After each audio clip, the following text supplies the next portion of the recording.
24, Driving Business.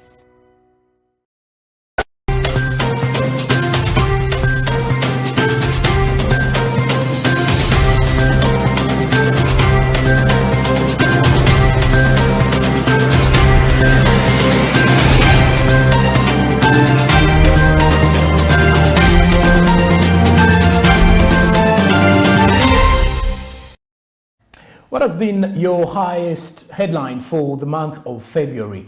It has come to an end tonight, and by the end of it all, you'll have to evaluate yourself to see whether you've been able to achieve what you had set at the beginning of the month. Well, welcome to the Prime Edition. My name is Joran Paul Sonko, and I'm coming to you live from plot 42 Nile Avenue, here to take you through what is happening across the business world. And this is Smart 24 TV, where we definitely drive your business. And of course, now let's get right onto it. And kicking it off with our very first story, the consumer price indices and inflation rates. The monthly headline inflation for February 2022 has increased by 1% compared to 0.3% drop recorded in the month of January during the release of the consumer price indices and inflation rates by the Uganda Bureau of Statistics. Edgar Nayimpa, the principal statistician, notes that this was mainly attributed to the monthly education services inflation increased by 8.4%. Pedison Mumbere reports. Relative to February 2021 and January 2022, the national average retail prices of selected commodities in February 2022 increased, like soap, sugar and tomatoes.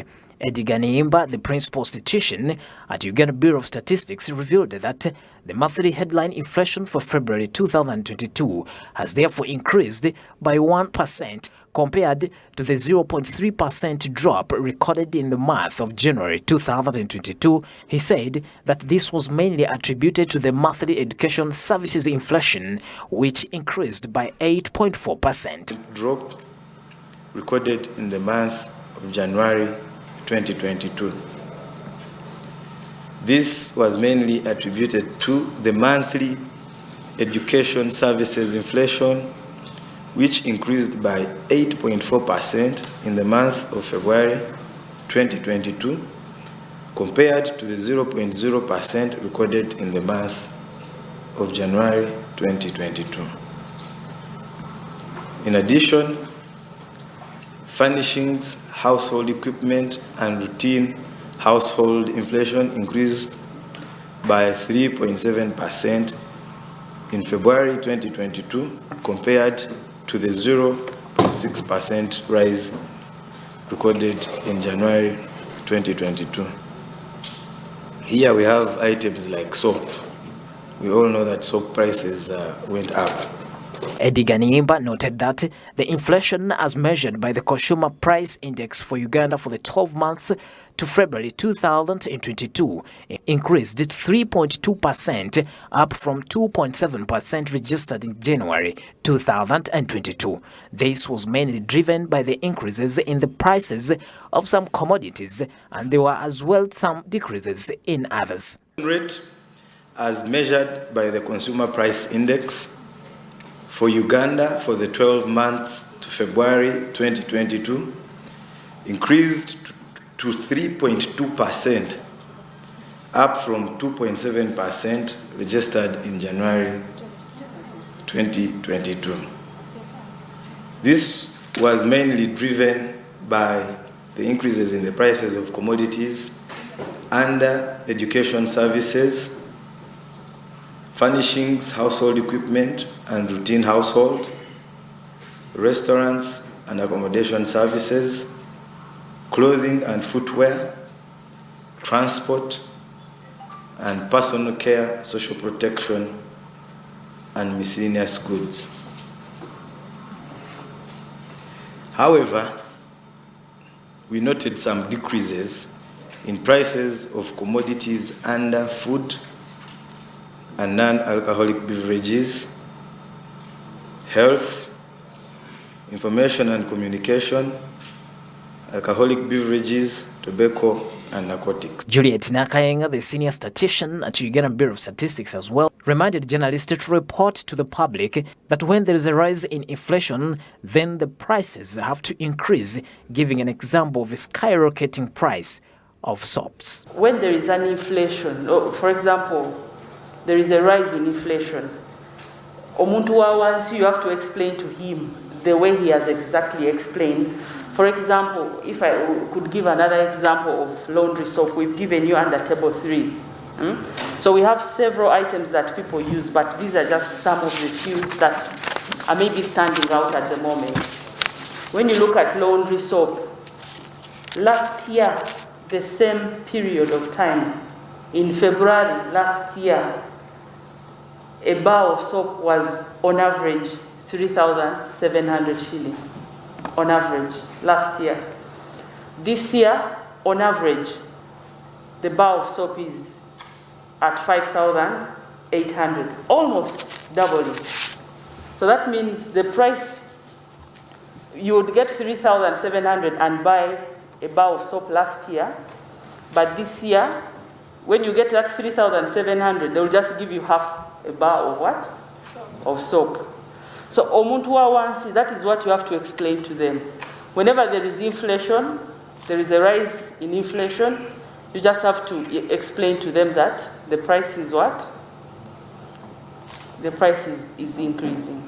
Analysis by geographical areas and income groups revealed that Gulu registered the highest inflation of 4.4% for the 12 months to February 2022, down from 4.5% recorded in January 2022. The second highest inflation was registered in the basket of Kampala high income at 4.2% for the 12 months to February 2022, up from 3.1% recorded in January 2022. The least annual inflation was registered in Jinja at 1.6% for the 12 months to February 2022, the same rate recorded in January 2022. Bedson Mumbere, Smart 24 TV. Well, when you look at some of the prices that greatly increased, look at the bar of soap, doubling as much as it was actually costing last year. And also when you look at the price of fuel, that remained high as of January, as the price that was set by January. So the inflation still rises as high as we do not expect, though. However, it is affecting some of the traders if you also look at the price of cooking oil on a great rise. Well, away from that, let's talk fire outbreaks at schools. Now, this is the third scenario being reported. Now, this particular one did take place at Bilal Islamic School, as property worth millions was lost in a fire outbreak that gutted Bilal Islamic School in Boise. According to police, together with the directors of Bilal Islamic School, is set to remain closed for 1 week as investigations are still taking place. Let's have this as Gloria Mbabazi reports. Latif Sebagala, the chairman board of directors, says parents have been called upon to pick their children from school, and he tasks police to come up with a report on the several fire outbreaks in schools. Latif also reaffirms that no deaths were encountered, though a lot of property was lost. 10th since the term began, and many schools are in fear. And the most important thing is that we don't know and we don't receive police reports about these fires, because now no school is safe. It's good enough in Bilal Islamic Institute, nobody has died, but they have suffered a lot, and we have sat in the management and we have decided that the school be closed until Monday 7th. And we have called upon parents to come and pick their sons and daughters so that we can allow police and other investigations to take place, and also to ensure that there is some kind of sanity in as far as administration is concerned. But we are demanding police to give out reports of all these fire outbreaks in schools. Why are we targeting schools? Why are schools being targeted? And who is behind this? Because this is really something that is putting the parents on pressure. Because while you're at home, you don't know whether the next school is going to be the school where your son or your daughter goes. So we need to carry out investigations and also get a permanent solution for all these fires. Otherwise, it is only 2 months since the term began, and we have experienced all these fires, almost 10 fires in various schools. However, one may wonder what the parents and business people around Bilal Islamic School have to say about the incidents. In an interaction with Muhammad Bachasenga, a parent and a business owner in the school neighborhood, says the cause of the fire outbreak was still unknown, but the security and the firefighters arrived on time, which helped to secure all students. They called us at 9 p.m. and the time we reached the scene, our children were safe and security was already in place. A lot has been lost and stolen since many things were rescued in our absence. He also calls upon government to provide more security to schools. I call upon government to provide more security to schools and investigate more about the issue of the fire outbreaks in schools. In a period of 2 months since schools were fully reopened, around 10 schools have experienced fire outbreaks, and some of these are Newcrest Junior at Chibed in Kawempe, St. John's Nursery and Primary School in Chotera District, among others. Gloria Mbabazi, Smart 24. Well, sad times ahead if you to look at that. We've only been 1.5 months ever since schools did resume and operations starting from the 10th of January. It's actually been 2 months down the road. No, we're just making 2 months. This very month of March that is actually ahead of us, starting with tomorrow's fast. But these are not stories that we'll definitely want to have or experience if I told you a parent or if I told you a teacher and a stakeholder in schools. Well, let's move on to the other story, and this particular one takes us to the BODA industry, as BODA riders have been given an ultimatum. Where does this come from? The government has announced that it is embarking on the process of registering all BODA riders in the city and ensuring that each of them has a specific stage where they can operate from. The BODA riders have been given a grace period of 4 months to register or risk not operating within the city. Let's check this out. During an interministerial committee comprising the Ministry of Works and Transport, Ministry of Local Government, Kampala Ministry, police and representatives from BODA associations, it was agreed that there was a need to register and formalize every BODA operating in metropolitan Kampala. Each BODA rider will be registered using a copy of their national ID and given reflective identification jackets unique to each division. Different experts and stakeholders have welcomed the decision by the government to register BODA riders and have gone ahead and asked the government to work together with available ride-hailing applications to improve its systems to include national IDs as a necessity for registration for both riders and customers. The minister also says that starting March, training for riders in proper road use and traffic safety shall commence at different centres put in place by Kampala Capital City Authority and other government institutions like the Ministry of Works. He says the Uganda driver licensing system and the police shall offer paid training to the riders and subject them to medical tests before they are given driving permits. Regarding the fees for processing driving permits, he says the Ministry of Works has offered a reduction, hence processing a one-year permit at 105,000 shillings from 135,000 shillings and 135,000 shillings for a 3-year permit instead of the standard 230,000 shillings. The minister says by 1st July 2022, no rider shall be allowed on the road without using a driving permit. Well, you can only imagine if I told you about a BODA rider. The only industry from the transportation that has, however, not been highly been supervised greatly. If I told you, look at the other motor vehicles that do operate, the vehicles, the taxis, all that. These particular people do really need to carry on or move on with permits. The BODAs have not been operating with this. They've only been operating with the third-party insurance. So when you look at what is actually happening now with creating room for clear supervision of the border industry in Kampala. They're looking at making sure that these borders do have uniforms.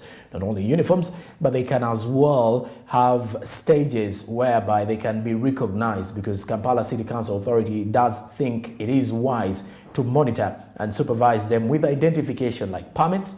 Look at jackets that are quite different, representing different stages of the borders.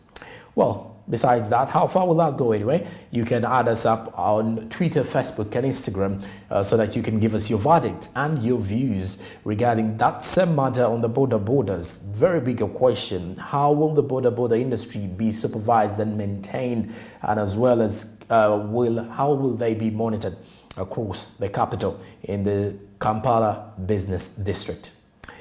Well, moving on away from that, let's talk traders who have been warned against breaking the Uganda National Bureau of Standards seals. Did you know that you can face a penalty for breaking those seals?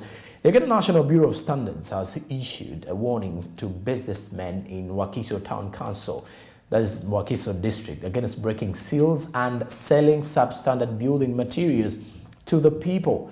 During the inspection, the team found out that some building materials were of substandard.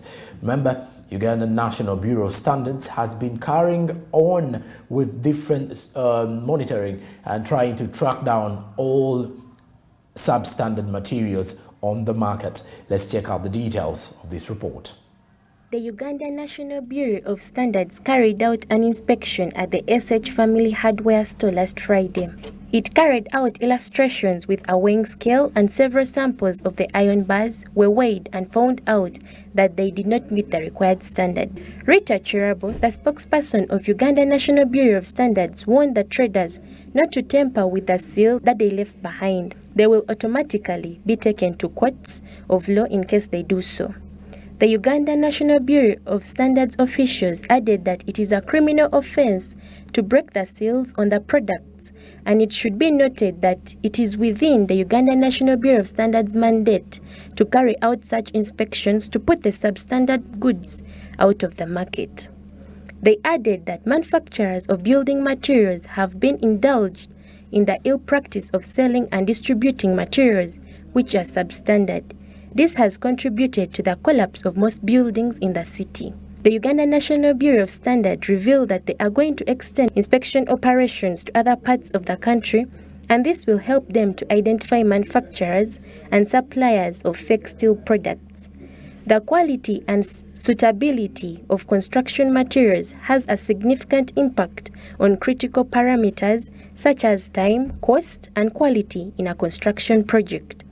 However, as the inspection is going on, most hardware traders are complaining about the procedure, saying that they are not aware of the required standards. They claim that the government is the one responsible for bringing and licensing the so-called investors who manufacture these products. Therefore, they should be in position to regulate them before production so that the below standard material do not reach the market.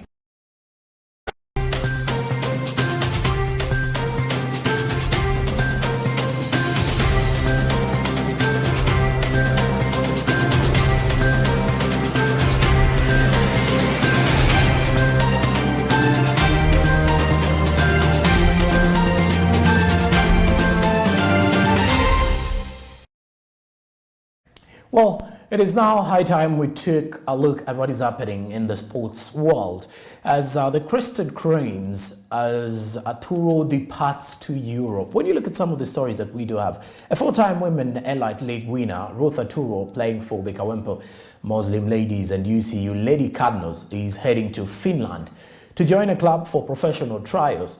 The FIFA Women Player of the Year in 2018 and experienced goalkeeper has been playing for UCU Lady Cardinals since 2017, but has not featured in any of their games since the start of the season.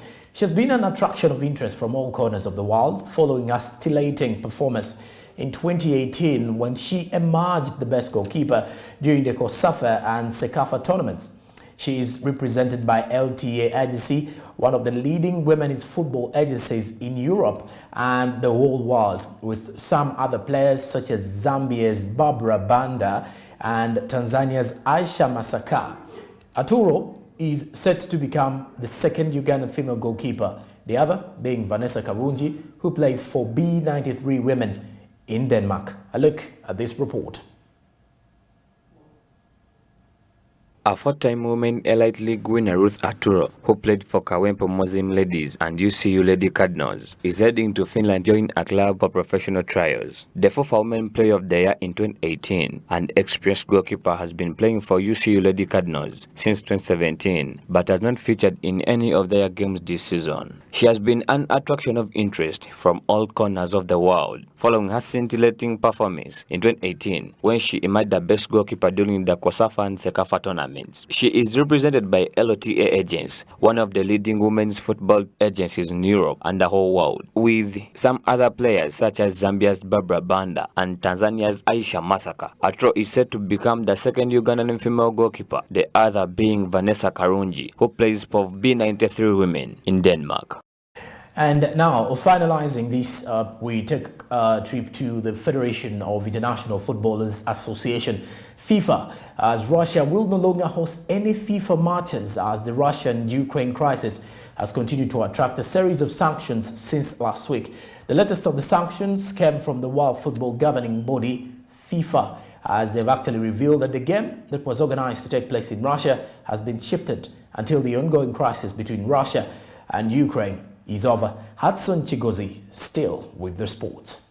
Any addition, including exclusion from competitions that shall be applied shortly should the situation not be improving rapidly. Furthermore, England and Wales banned themselves from playing against Russia. The Prime Minister of the United Kingdom had declared that it would not have any sporting relationship with Russia due to the country's assault on Ukraine. Jeff Hudson Chigozi, Smart 24 Prime News. Chigozi. Taking us through the sports. You cannot force that up, can you? You can't. We are driving business, and this is Smart 24 TV coming to you live from Plot 42 Nile Avenue. This is your driving force for your business. I'm Joram Paul Sonko, and many thanks for joining us tonight in our telecast of the bulletins regarding business. Well, with that, we can definitely wish you a happy new month of March. We don't know how February has fared for you, but a number of stories have been making headlines. We shall clearly look at some of those key ones, and we shall be bringing them more detailed here on the Prime Edition. For that, you can add us up on Twitter, Facebook, and Instagram on at Smart 24 TV. And do remember to subscribe to our YouTube channel for more. We do return tomorrow with more of what is happening from the business world. It's a good night for now.